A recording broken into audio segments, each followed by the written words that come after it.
Արցախի շուրջ ստեղծված իրադրությունից եւ Հայաստանում ընթացող process-ներից ենք զրուցելու քաղաքական մեկնաբան Հակոբ Բադալյանի հետ, Վարդես Բադալյան, պարտություն, կապիտուլյացիա, դավաճանություն, այս եւ նմանատիպ այլ բառեր ի հայտ եկան մեր ներհասարակական քննարկումներում Պուտին, Ալիև, Փաշինյան եռակողմ հայտարարության ի հայտ գալուց հետո դուք ունեք պատասխաններ, ինչ, ինչու եւ ով ում։ Տեղի ունեցածը իր թե ողբերգականությամբ եւ թե ընդհանրապես ռազմական ու քաղաքական շերտերով այն աստիճան ընդգրկուն եւ խորն է, որ չեմ կարծում, թե այսօր հնարավոր է շատ արագ եւ պարզ պատասխաններ գտնել այդ հարցերին, ինչ տեղի ունեցավ, ինչու տեղի ունեցավ եւ ինչպես տեղի ունեցավ, հնարավոր է խուսափել թե ոչ։ Այսինքն մենք կարող ենք խոսել, դիտարկել, բայց անկասկած է, որ մենք գործ ունենք ռեգիոնալ, աշխարհաքաղաքական բնույթի ռեգիոնալ վերաձևումների եւ ստատուս քվոյի փոփոխության եւ փաստացի նոր սահմանների գծման գործընթացի հետ, որը ես կարծում եմ պատերազմով սկսել է եւ նոյեմբերի 9-ին ամենևին չի ավարտվել, այլ տեղափոխվել է նոր փուլ, հուսանք ոչ պատերազմական փուլ, բայց ամենայն դեպս դարձյալ թեժ եւ բավական կոշտ պայքարի փուլ իմ գնահատմամբ։ Եվ այս տեսանկյունից տեղի ունեցածը պատերազմական փուլում եւ տեղի ունեցողը այժմ քաղաքական դաշտում պետք է մանրակրկիտ եւ մանրազնին վերլուծության ենթարկել հասկանալու համար, թե որոնք են լինելու մեր հետագա քայլերը ռազմավարության իմաստով, որովհետեւ մարտավարական եւ նույնիսկ օպերատիվ իմաստով մենք ունենք հրատապ քայլեր, այդ հրատապ քայլերը օրերի անհրաժեշտություն են մեզ համար, որովհետև գիտենք ժամանակացույցը, այդ եռակողմ համաձայնագրի մենք գիտենք, որ տարածքների հանձնում է այդ ժամանակացույցով եւ դրանք տարածքներ են, որոնք մեր համար կենսական անվտանգության խնդիր են, որոնք ոչ միայն Արցախի գոյության հարցն են, այլ Հայաստանի ընդհանրապես եւ ընդհանրապես Արցախի կամ Հայաստանի առանձին գոյության հարց չկա, կա Արցախ-Հայաստան հայկական միասնական պետականության գոյության խնդիր եւ այդ խնդիրը այսօր օրերի հարցում մեզանից պահանջում է քայլեր, որոնք թույլ կտան խուսափել այն իրողություններից, որ ամրագրված են համաձայնագրում որպես ժամանակացույց որոշակի տարածքների առնչությամբ, գիտենք Քարվաճար, Ռաչին եւ Աղդամի շրջաններ, մենք ունենք Շուշիի խնդիրը, մենք ունենք Հադրութի խնդիրը, բայց կրկնում եմ, այս պահին հրատապը այդ ժամանակացույցով նախատեսված տարածքային հանձնումները կանխելն է։ Եթե փաստաթուղթը բնորոշենք, այստեղ երկրորդ կարծիք լինել չի կարող, դա ռազմական եւ ռազմաքաղաքական կապիտուլյացիայի փաստաթուղթ է։ Ինչու է դա տեղի ունեցել, ինչու ենք հասել։ Եթե դիտարկենք զուտ ռազմական շրջանը, ապա դա տեղի է ունեցել ռազմական պարտության հետևանքով, որովհետեւ ակնհայտ է դարձել, որ մեր բանակը իր զինվորների, սպաների, հրամանատարների անասելի հերոսական կերտվածքի եւ ջանքի պայմաններում անգամ այդուհանդերձ պատրաստ չէր այդ 5-րդ սերնդի պատերազմի լայնամասշտաբ ալիքը դիմագրավելուն եւ միևնույն ժամանակ մենք պատրաստ չէինք նաեւ ընդհանրապես լոգիստիկ ապահովումների իմաստով, սա արդեն գալիս է աշխարհաքաղաքական աշխարհագրական միջավայրից, մենք գիտենք, թե ինչպիսի մատակարարումներ էին շարունակվում Ադրբեջան, ինչ ծավալի եւ մասշտաբի, եւ մենք չենք ունեցել համարժեք մատակարարումների հնարավորություն Հայաստան։ Այս բոլոր հարցերը ես կարծում եմ եւ բազմաթիվ այլ հարցեր բերում են իհարկե ռազմական խնդիրների, որի հետևանքը դառնում է նաեւ քաղաքական իրավիճակում այդ կապիտուլյացիոն փաստաթուղթը։ Կարելի էր ավելի շուտ, ավելի լավ փաստաթուղթ, չէր կարելի։ Սրանք հարցեր են, որոնք ստույգ պատասխանի արժանանալու համար ունեն շատ կոնֆիդենցիալ տեղեկատվության կարիք։ Եղել է հնարավորություն, թե չի եղել։ Ամենայն դեպս, եթե դիտարկում ենք, որ թուրքական այդ ուժը, որ իրականացվում էր աղաբեկիչների եւ Ադրբեջանի միջոցով եւ Թուրքիայի նաեւ զինվորականության մասնակցությամբ, այդ ուժը եթե ռազմական հաջողություններ էր արձանագրում եւ ավելի ու ավելի դինամիկ ու արագ տեմպով, ապա այդ ուժը բնական է չէր կանգնելու եւ փորձելու էր անընդհատ գնալ առաջ եւ նվաճել նորանոր տարածքներ։ Ինչ է լինելու, եթե այս ստորագրությունը կամ այս փաստաթուղթը հայտարարությունը ի հայտ չգար եւ շարունակվեր ռազմական գործողությունը, ձեզ համար կանխատեսելի է վերջնարդյունքը։ Մենք արդյոք ունենք հաղթելու իրական շանսեր եւ արդյոք այդքան միանշանակ է, որ մենք պարտվելու ենք։ Ուժերի այն հարաբերակցությունը, որ կար, ես կարծում եմ մենք հաղթելու շանսեր չունեինք։ Կրկնեմ, սրա պատճառները ինչու կարող ենք ամենատարբեր տեսանկյունից դիտարկել։ Հիմա խոսվում է հանրության մեջ տարբեր պատերազմի մասնակիցների շրջանակում, անգամ պաշտոնական մակարդակում է խոսվում, ընդդիմությունը մեղադրում է իշխանությանը, իշխանությունը մեղադրում է դավաճանական ինչ-որ դրսևորումների համար։ Պատերազմում այս փոխադարձ մեղադրանքները, հատկապես եթե խոսքը պարտված պատերազմի մասին է, դառնում են շատ բնական։ Բոլորը ուզում են խուսափել պատասխանատվությունից կամ պատասխանատվության բեռը չկրել միայնակ։ Հիմա այստեղ խնդիրը այն է, թե մենք որքանով կարող ենք իրական վիճակը վերհանել, այս դավաճան, ոչ դավաճան վիճակից դուրս գալ եւ հասկանալ որտեղ ենք սխալվել կամ որտեղ էր բաց թողումը։ Անկասկած է, որ այս պատերազմի պարտությունը դա մեր պետության առաջին հաղթանակից հետո մեր պետության հետագա տարիների հետագա պատմության, ընդհանուր այս պատերազմի մեկնարկի օրը, այդ պատմության որևէ առանձին փուլի պարտություն չէր։ Դա այդ ամբողջ պարտության ամբողջ պատմության այդ ամբողջական փուլի պարտությունն էր, որովհետև հնարավոր չէր ինչ որ կոնկրետ ժամանակահատվածում ուղղել մի ահռելի այլ ժամանակահատվածների սխալներ, բայց բոլոր ժամանակահատվածներում եղել են սխալները, կրկնեմ, մինչև պատերազմի մեկնարկն անգամ ամեն ժամանակահատված իր բնույթն է ունեցել իր սխալներով, բայց բոլորը այդ համախմբի պարտությունն էր սա։ Սա այս ամենը պետք է վերլուծել, որովհետև մենք իհարկե այս ծանր ողբերգության այդ հոգեբանական եւ մարդկային կորուստների, հայրենիքի կորուստների այս շոկից պետք է կարողանանք դուրս գալ, որպեսզի մենք նաեւ կարողանանք պատմական հաջորդ փուլերում մտածել այդ ամեն ինչը հետ բերելու մասին։ Ընդդիմադիր քաղաքական ուժեր բողոքի ակցիաներ են մի քանի օր անցկացնում, հայտնի է իրենց պահանջը, պետք է Նիկոլ Փաշինյանը հեռանա, հայտարարում են նրանք, եւ կան ձերբակալվածներ։ Դուք ընդհանրապես ինչպես եք բնութագրում հետ պատերազմյա, եթե այդ պատերազմը ընդունենք, որ այս բանը ավարտվել է, հանրային տրամադրությունները եւ հանրային վիճակը, հանրության վիճակը Եթե հանրային տրամադրության մասին ենք խոսում, ես կբաժանեմ հանրային եւ այդ քաղաքական տրամադրությունները։ Ես միանգամայն կարծում եմ, որ քաղաքական այդ շրջանակներում կան ամենաազնիվ մարդիկ, որոնք անկեղծ եւ մեծ ցավով պայքարում են քաղաքական պատասխանատու իշխանության դեմ։ Եվ այդ պայքարը շատ տրամաբանական է, եթե կա պարտություն պատերազմում, ապա այդ պայքարը շատ տրամաբանական է, ով պետք է պատասխան տա, եթե ոչ այդ պահի քաղաքական իշխանությունը։ Ամբողջ հարցն այն է, թե քաղաքական առումով մենք ինչ ունենք այդ իշխանությունից անդին, այսինքն մենք ինչպես ենք պատկերացնում հետագան այդ իշխանությունից հետո։ Եվ այստեղ առաջանում են հարցեր, որովհետև մենք տեսնում ենք քաղաքական պայքարողները անգամ շատ པարզ հարցերի չեն տալիս կոնկրետ պատասխան։ Եկեք մեկ հարց ձևակերպեմ, պարոն Բադալյան, Արցախը փրկելու շարժում են այս մարդիկ որակում, ինչ եք կարծում, հնարավոր է հետ շրջել անիվը, այսինքն չհանձնել այդ տարածքները ինչպես ստորագրված է եւ համաձայնեցված։ Քանի որ խոսում ենք այդ քաղաքական ուժերի մասին, ես դրա համար եմ նշում, որ կոնկրետ պատասխաններ, թե որն է լինելու իրենց շատ կոնկրետ քայլերը իրավիճակը փրկելու, քանի որ մենք խոսում ենք օպերատիվ առաջին այդ օրերի անհրաժեշտության մասին, ես դեռ ռազմավարական հեռանկարի մասին չեմ խոսում։ Որն է լինելու նրանց քայլերը, երբ այս պատասխանները չկան, ապա ակնհայտ է դառնում, որ պարզապես գործ ունենք, այո, բնականon եւ տրամաբանական, բայց ընդհանրապես քաղաքական մի պայքարի հետ, որտեղ մրցակիցները փորձում են արկա իրավիճակը օգտագործել հակառակորդ քաղաքական հակառակորդ թիմի հանդեպ առավելություն հասնելու համար, ընդդիմությունը բնականաբար մեղադրում է իշխանությանը, իսկ իշխանությունը փորձում է պատասխանել եւ իր հերթին պատասխանատվության տակ դնել ընդդիմությանը։ Իսկ որտեղ մնաց Արցախների շրջակա տարածքները չտալու։ Հնարավոր է արդյոք շրջել եւ փրկել իրավիճակը։ Այստեղ ես ինձ թույլ կտամ այսպիսի բան ասել, որ այն իրավիճակը, որ այսօր կա, դա իր բովանդակությամբ, իր քաղաքական բովանդակությամբ լինելով ռազմական պարտության հետևանք։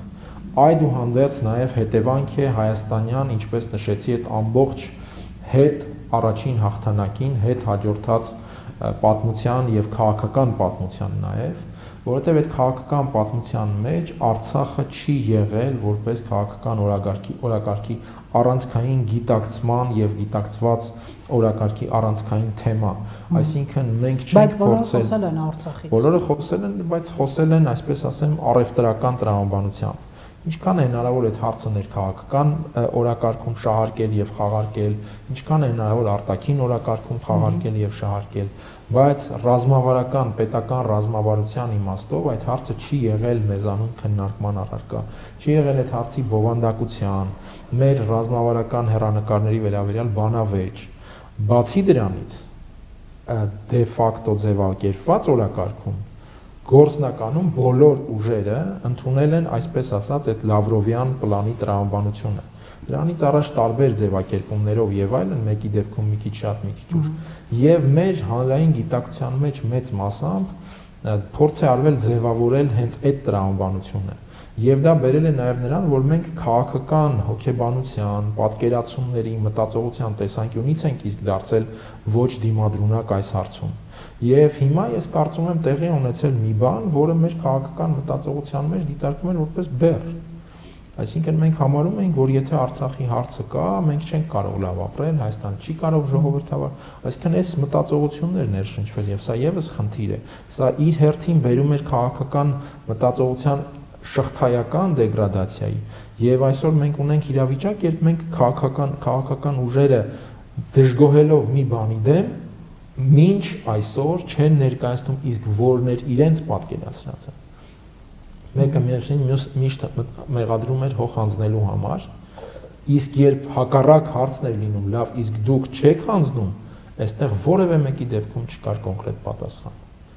Ինչ ենք անում, մենք գնում ենք չհանձնելու, մենք ընդհանրապես ինչ կոնցեպտուալ պատկերացումներ ունենք այս իրավիճակի Արցախի քաղաքավիճակի հարցը քննարկման ենթակա չէ, պետք է դա լինի, հետո նոր խոսենք հա տարածքներից, բայց ինչպես հասնել բանակցությունների սեղանին այդ նպատակին։ Եթե մենք խոսում ենք այսօրվա պատասխանը, մինչ այս նկատի ունեմ դուք։ Մինչ այդ մենք մշտապես լսել ենք իրավիճակային պատասխաններ, բայց լավ, հիմա թողնենք, այսինքն ինչ եղել է, մենք ընդհանրապես ախտորոշում ենք խնդիրը, բայց հիմա մենք ունենք հրատապ խնդիր, այսինքն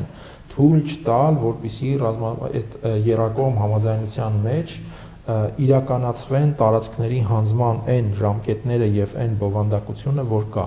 Ինչպես թույլ չտալ, ես կարծում եմ, այստեղ պետք է մոբիլիզացվի ամբողջ մտավոր եւ, չգիտեմ, էներգետիկ ռեսուրսը, որպեսզի ուղղվի դիվանագիտական աշխատանքին եւ եթե հնարավոր է իսկապես փոխենք իրավիճակը։ Դուք խնդիր եք տեսնում ժամկետների հետ կապված, թե բովանդակություն։ Ոչ միայն ժամկետների հետ կապված, ժամկետների հետ կապված դա այսպես իրավիճակային է, այսինքն հնարավորինս հեռացնենք, որպեսզի մենք աշխատանքի նոր ժամանակ ստանանք ընդհանրապես բովանդակությունը չեղարկելու համար։ Այսինքն սա նվազագույնը որպես, որովհետև չեղարկման ենթակա է բովանդակությունը, թե չէ 15-ին ենք հանձնում, թե 25-ին ենք հանձնում, սա ոչ մի էական տարբերություն չունի։ Մեզ այդ 10 օրը պետք է, որպեսզի ընդհանրապես չհանձնելու կամ որևէ այլ ձևով իրավիճակը հանգուցալուծելու ելքեր գտնենք։ Օրինակ, եթե մենք դուրս ենք գալիս, այդտեղ մտնեն ոչ թե ադրբեջանցիները, այլ ռուս խաղաղապահները, այսինքն նրանք ոչ միայն Արցախի ներկայիս սահմանով ինչ որ մնում է դրանով սահմանափակվեն, այլ այդ տարածքներն եթե մենք չենք կարողանում դուրս չգալ, չենք կարողանում լուծել այդ հարցը, ապա գոնե այդ հարցը լուծվի ռուսները այդտեղ մտնելով։ Հիմա մենք չունենք արդեն ընտրության մեծ հնարավորություն եւ պետք է աշխատենք եղած հնարավորությունների շրջանակում, բայց թույլ չտալ, որպեսզի առավելագույնս անել ամեն ինչ, որպեսզի այդտեղ ադրբեջանցիները չմտնեն։ Հետո արդեն երբ ժամանակը կարողանանք շահել ավելի երկարաժամկետ, մենք կարող ենք ավելի լավ լուծումների ուղղությամբ աշխատել։ Սրանք են խնդիրները, ես չեմ կարող ասել կոնկրետ քայլեր, թե ինչպես կարելի է հասնել, բայց ես կարծում եմ պետք է սրա ուղղությամբ աշխատել։ Այստեղ առանցքայինն այն է, որ պետք է արձանագրենք ներկայումս ամեն ինչ կախված է Ռուսաստանից։ Սա փաստ է, ինչպես ենք վերաբերում այդ փաստին լավ թե վատ, սա փաստ է այլևս։ Ռուսաստանի Դաշնությունից հայտարարություն է եղել պարոն Բադալյան, Սերգեյ Լավրովը վստահ եմ ծանոթ եք այդ հայտարարություններին, մինչ նրան գալը Նիկոլ Փաշինյանը այսօր հետևյալը ասաց, որ հայտնի տխրահռչակ փաստաթուղթը ստորագրելիս հասկացել եմ, որ անձամբ իմ զոհվելու հավանականությունը չափազանց մեծ է, ոչ միայն քաղաքական, այլև ֆիզիկական իմաստով։ Ինչ հետևության կարելի է գալ այս մտքից։ Դե հետևությունը շատ պարզ է, այսինքն ինչ որ մեկը կարող է այդ վատ որոշման համար նաև ֆիզիկական հաշվեհարդարի փորձ անել, այսինքն վարչապետի այդ խոսքի տողատակը շատ պարզ է եւ նա ասում է, որ անգամ այդ ռիսկի գնով ինքը գնացել է այդ որոշման, որովհետեւ ավելի լավ որոշում եւ հեռանկար այդ բանին չկար, բայց կային ավելի վատ հեռանկարներ։ Այստեղ շատ պարզ է տողատակը։ Ես վերադառնալով այդ Ռուսաստանի դերին եւ նշանակությանը, ես կարծում եմ հիմա նաեւ Հայաստանում ներքին իրավիճակի ներքին զարգացումներն են կախված Ռուսաստանից, այսինքն Ռուսաստանը ինչպիսի պլաններ ունի համաձայնագրի առնչությամբ, ըստ այդ պլանների զարգանալու են Հայաստանում ներքին իրադարձությունները։ Ես կարծում եմ հիմա Ռուսաստանին բոլորովին անհրաժեշտ չէ, որպեսզի Հայաստանում տեղի ունենան այնպիսի ցնցումներ, որոնք կասկածի տակ կդնեն այդ համաձայնագրի իրականացումը առնվազն այնքան ժամանակ, որքան պետք է Ռուսաստանին խաղաղապահ ներկայությամբ ծավալվել Արցախում այնքան, որ հստակ լինի պատերազմի կանխարգելիչ ներուժ արդեն, որովհետև դրանից հետո Ռուսաստանը այլևս կարող է այո փորձել այլ մանևրի դաշտեր իր համար ստեղծել եւ ստանալ արդեն փորձել ստանալ ավելին, քան այն, ինչ համաձայնագրով էր։ Ակնհայտ է, որ այստեղ իրեմս համաձայնագրի մենք ունենք Ռուսաստանի ռազմավարական հաղթանակ, Թուրքիայի մարտավարական հաղթանակ եւ Ադրբեջանի ու Հայաստանի պարտություն։ Հայաստանինը շատ ավելի ցավալի պարտություն, որովհետեւ մենք կորցնում ենք հայրենիք, մենք կորցրել ենք կենսական անվտանգության կենսական գոտի եւ պաշտպանական համակարգ։ Ադրբեջանը կորցրել է պարզապես սուվերենություն եւ իհարկե կորուստները ժամանակի ընթացքում Ադրբեջանի համար շատ ավելի այլ բնույթ կարող են ստանալ, բայց դա ռազմավարական հեռանկարում Ադրբեջանը կորցրել է սուվերենություն եւ ամբողջապես բնականաբար ենթակա է լինելու Թուրքիային, բայց ելի կրկնեմ Ադրբեջանի դեպքում հեռանկարում իհարկե զարգացումները կարող են շատ ավելի կոշտ բնույթ ստանալ, պետք չէ բացառել, որ անգամ հրատապ կարող է առաջանալ, այսինքն ոչ թե հրատապ, այլ արտիական կարող է դառնալ Ադրբեջանի ընդհանրապես ապամոնտաժման խնդիրը, բայց ելի կրկնեմ դա ռազմավարական հեռանկարի հարց է։ Հիմա Ռուսաստանը, այսինքն ազգային այլ խնդիրների առաջացում սրա հեռանկարները կան, որովհետև կրկնեմ Ռուսաստանը հիմա Արցախում լուծել է իր ռազմավարական դիրքավորման խնդիրը եւ այդ դիրքավորումը իմ գնահատականով խորացնելու են բնականաբար, այսինքն մտել են, որպեսզի, այսպես ասեմ, դուրս չգան եւ ավելին մտել են, որպեսզի ընդլայնվեն։ Ինչ ժամանակագրությամբ դա տեղի կունենա եւ ինչպիսի դասավորությամբ դա տեղի կունենա, սա արդեն հետագա քննարկումների հարց է։ Ռուսաստանը բնականաբար սպասելու է նաեւ Թուրքիայում Էրդողանի անկմանը, որպեսզի հետագայում իր ռազմավարական ձեռքբերումները, այսպես ասած, ընդլայնի, ես դրա համար եմ նշում, որ այստեղ ավելի շատ գործ ունենք Թուրքիայի մարտավարական հաղթանակի հետ եւ Ռուսաստանի ռազմավարական հաղթանակի հետ։ Հաղթել են Ռուսաստանը եւ Թուրքիան, պարտվել են Հայաստանն ու Ադրբեջանը։ Այո, իմ գնահատմամբ մենք ունենք ընդհանուր առմամբ այս պատկերը, պարզապես Հայաստանի պարտությունը, հայկական կողմի պարտությունը շատ ավելի ցավալի եւ առարկայական է, քան այս իրավիճակում Ադրբեջանի դեպքում։ Սերգեյ Լավրովը մի քանի հայտարարություն արեց, մեկը վերաբերվում է ընդդիմությանը Հայաստանի, նշում է, որ փորձում է Հայաստանի դիմությունը սպեկուլյացիաներ անել Արցախի պայմանավորվածությունների շուրջ, մեջբերեմ պատրանքները, որ Լեռնային Ղարաբաղի շուրջ 7 շրջանները պետք է դարերով մնան այն վիճակում, որում կային 1-2 ամիս առաջ, չպետք է լինի։ Իշխանությունները պետք է բացատրեն բնակչությանը, որ ինչ որ փուլում կարգավորումը պիտի իրացվի երկար տարիներ սեղանին եղած սկզբունքների համաձայն։ Ինչ կասեք այս մասով, հետո կանդրադառնանք Արցախի հետագա կարգավիճակի թեմային։ Դե այս մասով Լավրովի հայտարարությունները որևէ նորություն չեն պարունակում, այսինքն դրանք բխում են այն իրավիճակից, որ այսօր մենք ունենք,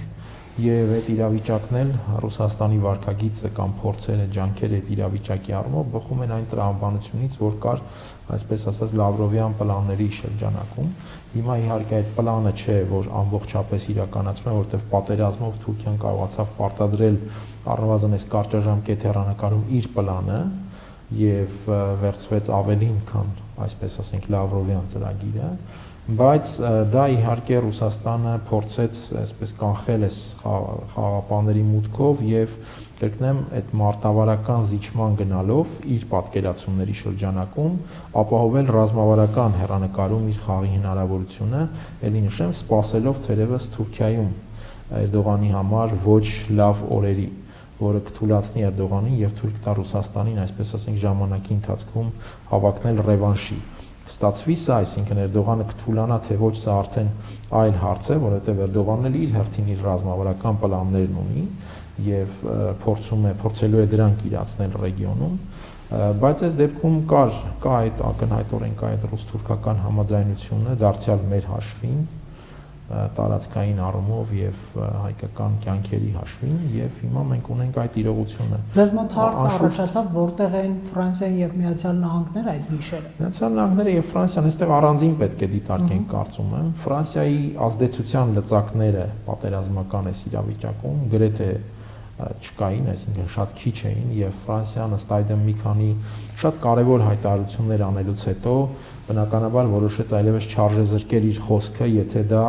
էական ազդեցություն չէր ունենալու այս ռեգիոնում։ Հատկապես նկատի ունենանք, որ Ֆրանսիան ժամանակի ընթացքում նաև ստացավ իր համար շատ ցավալի խնդիր իսլամական ահաբեկության հետ ակտիվացումը Ֆրանսիայի տարածքում եւ կար նաև անմիջապես միջերկրծովյան իրավիճակում այդ կոնֆլիկտային ճնշումը, որը դարձյալ Թուրքիան էր ստեղծել, եւ Փարիզը բնականաբար շատ մեծ ներգրավում պատերազմող Կովկասում ունենալ չէր կարող։ Միացյալ Նահանգները զբաղված էր իր նախագահի ընտրությամբ եւ առանց այդ էլ վարչակազմը Թրամփի վարչակազմը շատ մեծ հետաքրքրություն Կովկասով չէր դրսևորում, հատկապես Բոլթոնի հեռանալուց հետո։ Զբաղված էր իր ընտրությամբ, բայց նաև Միացյալ Նահանգների դեպքում կա նաև հետեւյալ հարցը՝ զսպել Թուրքիային։ Նահանգները միարժեք կարող են դա անել, բայց առաջանում է հարց՝ ում համար զսպել Թուրքիային։ Եթե այդ զսպման շահառուն է Ռուսաստանը, ապա ինչու մենք պետք է Թուրքիային զսպենք, եթե դրանից օգտվելու է Ռուսաստանը։ Այս հարցի պատասխանը այս փուլում առնվազն նահանգները չունեին եւ նրանք չգնացին Թուրքիայի այսպես էական զսպման տարբերակին, խնդիրը թողնելով արդեն Ռուսաստանի վրա եւ Ռուսաստանը չունենալով մեծ հնարավորություն Թուրքիայի այս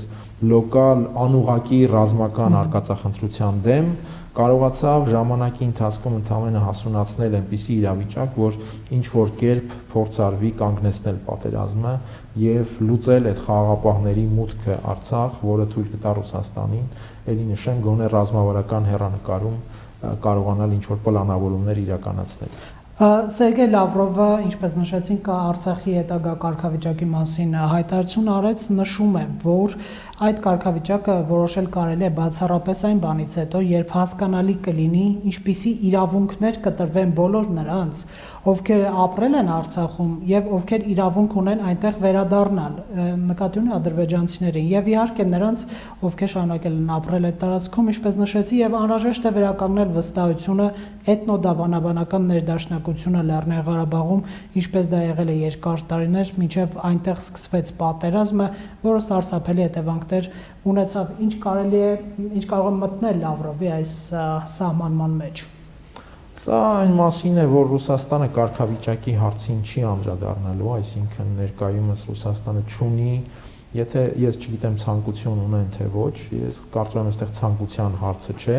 չունի հնարավորություն անդրադառնալ կարգավիճակի խնդրին, ռուսները շարունակելու են ստիպված են լինելու խաղալ թուրքերի եւ ադրբեջանցիների հետ, քանի դեռ նրանք ուժեղ են, նկատի ունեմ թուրքերը, երբ կթուլանա Էրդողանը, ռուսները շատ ավելի կոշտ դիրքերից կսկսեն խոսել։ Բայց առայժմ, քանի որ Էրդողանը դեռ թուլացման այն աստիճանի վրա չէ կամ ընդհանրապես թույլ չէ դեռ, ռուսները ստիպված են լինելու խաղալ Թուրքիայի եւ Ադրբեջանի հետ եւ կարգավիճակի հարցում ակնկալել որևէ բան Ռուսաստանից, որևէ ուղակի աջակցություն, այստեղ մենք չենք կարող։ Ռուսաստանից մենք այն ինչ ակնկալել կարող էինք, դա այս իրավիճակում մեզ համար իսկապես կործանարար ընթացք ստացած պատերազմը կանգնեցնելն էր եւ Արցախի որոշակի հեռանկարներ պահպանելը եւ հիմա մենք պետք է Ռուսաստանի հետ աշխատենք այդ ուղղությամբ։ Ռուսաստանը ցույց տվեց, այս Լավրովի հայտարարությունը ցույց է տալիս, որ ավելին անմիջապես իր հետ աշխատանքում նկատի ունեմ կարգավիճակ, նկատի ունեմ հադրութի, հնարավոր վերադարձ շուտ մոտ տեսանելի ապագայում,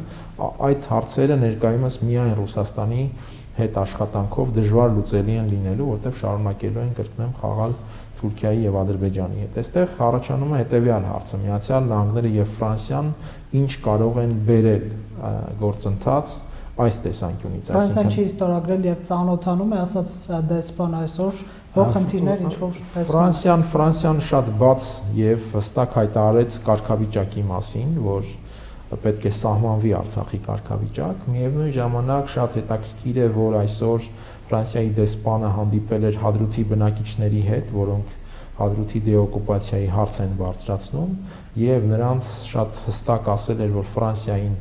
հետաքրքրում է այս խնդիրը, Ֆրանսիան զբաղվելու է այս խնդրով եւ Ֆրանսիան իրենց համար բաց դուռ է միջազգային ատյաններում լսելի դառնալու համար։ Սա շատ կարեւոր է եւ այս խողովակը պետք է անընդհատ օգտագործել։ Այս հարցերը Ֆրանսիայի համար արդեն քաղաքական process-ում, երբ ռազմական բախումը կանգնած է, կարող են թույլ տալ վերադառնալ խաղ, եթե կարելի է այսպես ասել, եւ այս հարցերով փորձել ազդեցություն ձեռք բերել իրավիճակի վրա։ Ընդ որում նույնը նաև գործնականում վերաբերում է Միացյալ Նահանգներին, որովհետև Միացյալ Նահանգներում դեմոկրատական վարչակազմի պաշտոնավարումը կարող է փոխել մարտավարությունը եւ ոճը ամերիկյան քաղաքականության եւ ավելի աշխուժացնել նահանգների հետաքրքրությունն ու ներգրավվածությունը։ Ամենայն դեպս մենք գիտենք, որ Օբամայի վարչակազմը մեծ հաշվով ավելի ուշադիր էր Կովկասի հանդեպ եւ նաև Բայդենի կապը Օբամայի վարչակազմի հետ այդ դեմոկրատական շրջանակը եւ այո նախընտրական հայտարարությունները թույլ են տալիս մտածել, որ պատկերը կփոխվի։ Ընդ որում կարծում եմ այստեղ էլ հաշվարկը այն էր, որ քանի դեռ Բայդենի վարչակազմը չի եղել եւ քանի դեռ Թրամփն է հնարավորությունը օգտագործել իրավիճակը փոխելու համար։ Կարծում եմ Թուրքիայի հաշվարկը նաեւ այստեղ էր պատերազմը սկսելու։ Կրկնեմ, այստեղ Միացյալ Նահանգները եւ Ֆրանսիան կարող են արդեն կարգավիճակի հարցը, նաեւ Հադրութի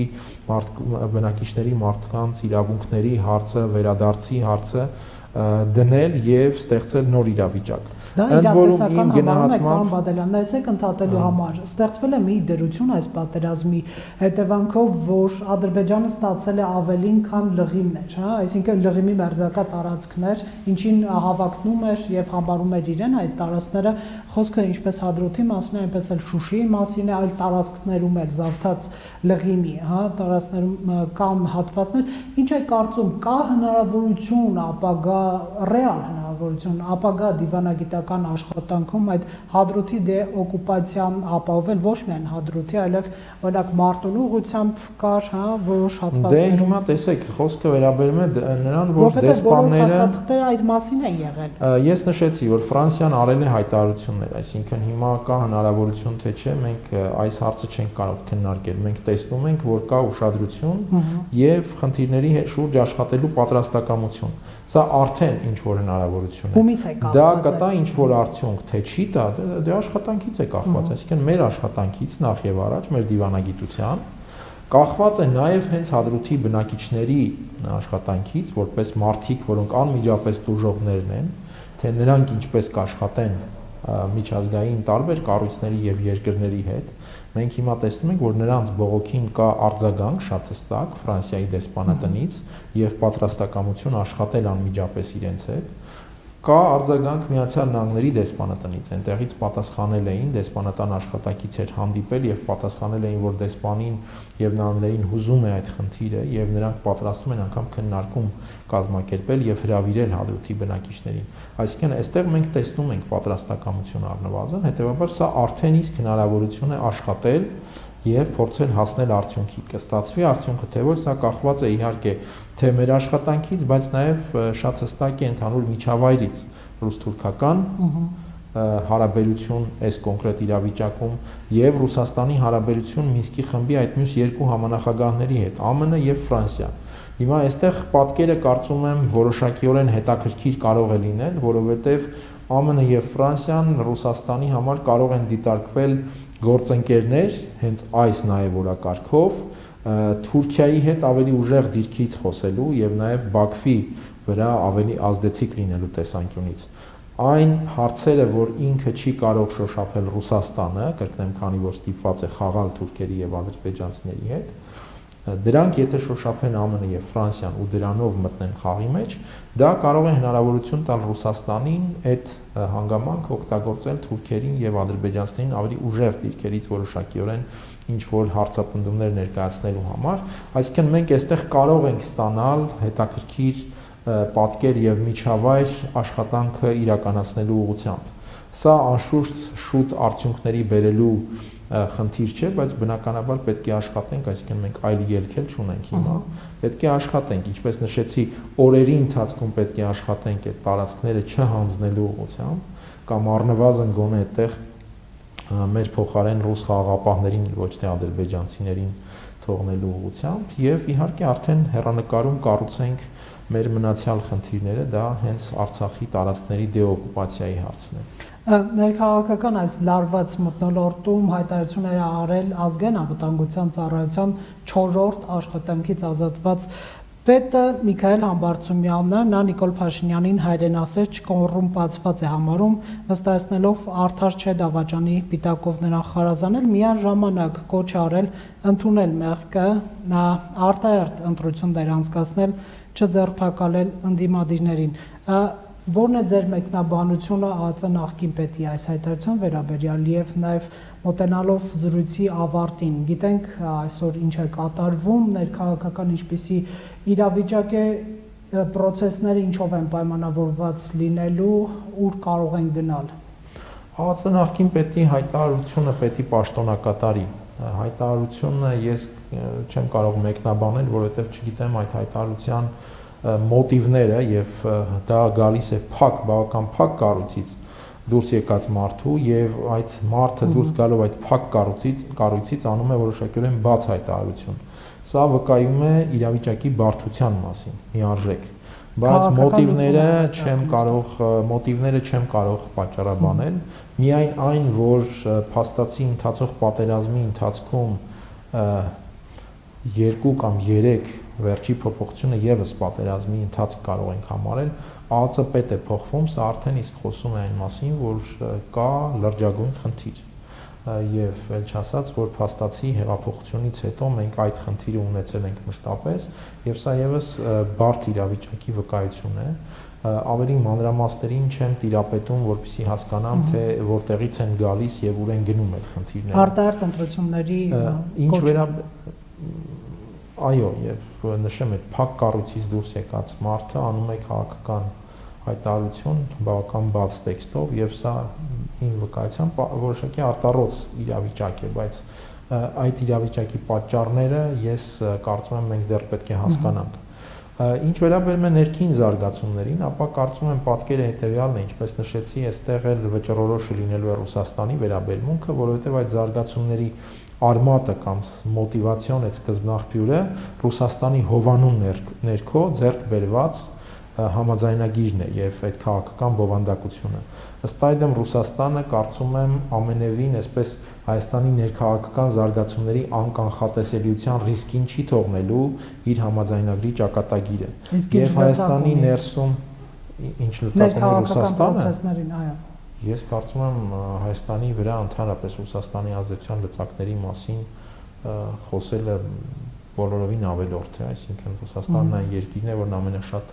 ազդեցության հնարավորություններ ունի Հայաստանի վրա, ընդ որում ես կարծում եմ թե ֆորմալ, թե ոչ ֆորմալ։ Եվ այս տեսանկյունից այդ համաձայնագիրը ձեռք բերելով չեմ կարծում, որ Ռուսաստանը դրա հետագա զարգացումը թողել է Հայաստանի ներքաղաքական զարգացումների ռիսկին։ Եվ այս տեսանկյունից նաև գիտենք, որ այն ուժերը, որոնք այսօր վիճարկում են վարչապետ Փաշինյանի կայացրած որոշումը, այդ ուժերը իրենք մշտապես հանդես են եկել պրոռուսական դիրքերից, եթե կարող ենք այսպես ասել, եւ հակառակը Նիկոլ Փաշինյանին մշտապես մեղադրել են Ռուսաստանի հետ հարաբերությունը փչացնելու համար։ Եվ հիմա այստեղ առաջանում է հարց, երբ նրանք դեմ են հանդես գալիս այդ համաձայնագրին, արդյոք նշանակում է, որ նրանք դեմ են Ռուսաստանի նախաձեռնությամբ ձեռք բերված քաղաքական որոշմանը։ Եվ այս հարցին է նաև, ինչպես սկզբում նշում էի, որ այս հարցին է նաև, որ նրանք շատ հստակ չեն պատասխանել, կամ եթե արդեն սկսում են խոսել այդ մասին, իդեպ Լավրովի հայտարարությունից հետո, որ սպեկուլյացիաներ են, երբ հիմա խոսում են այդ մասին, արդեն սկսել են ասել, որ դե մենք բովանդակությանը դեմ չենք, այլ համարում ենք, որ պետք է վարչապետը հեռանա եւ այլն, որտեղ լավ չի աշխատել Ռուսաստանի հետ, այսինքն այստեղ առաջանում է այդ իրավիճակը, որ թելադրող այդուհանդերձ հենց Ռուսաստանն է, եւ եթե Ռուսաստանը ուզում է համաձայնագրի X պահից սկսած փոխել դրա զարգացման տրամաբանությունը, ապա այստեղ կարող ենք դիտարկել, որ հնարավոր է դա արվի նաեւ Հայաստանում դերակատարների փոփոխության միջոցով, որպես տեսական զարգացման հնարավորություն։ Ես կարծում եմ ընդհանուր առմամբ այժմ Ռուսաստանը ամուր է պահում վարչապետ Փաշինյանի դիրքերը եւ առայժմ ներքին զարգացումները այդ տրամաբանությամբ են ընթանում, բայց ելի կրկնեմ, ամեն ինչ կախված է լինելու ոչ թե Հայաստանի ներքին քաղաքական ուժերի վարքագծից, այլ Ռուսաստանի պատկերացումներից, հետագա զարգացումների առնչությամբ։ Մենք ցավոք սրտի ունենք այս պատկերը, սա նոր պատկեր չէ եւ հայաստանյան քաղաքական ուժերը մշտապես առաջնորդվել են հենց այդ ռուսական որևէ հովանու ուղենիշով եւ սա մի առանձին խոսակցության թեմա է, որին կարծում եմ կանդրադառնանք որևէ այլ առիթով։ Պարոն Բադալյան, շնորհակալություն այս զրույցի համար։ Շնորհակալ։ Ֆակտոր TV տաղավարում զրուցում էինք քաղաքական վերլուծաբան Հակոբ Բադալյանի հետ։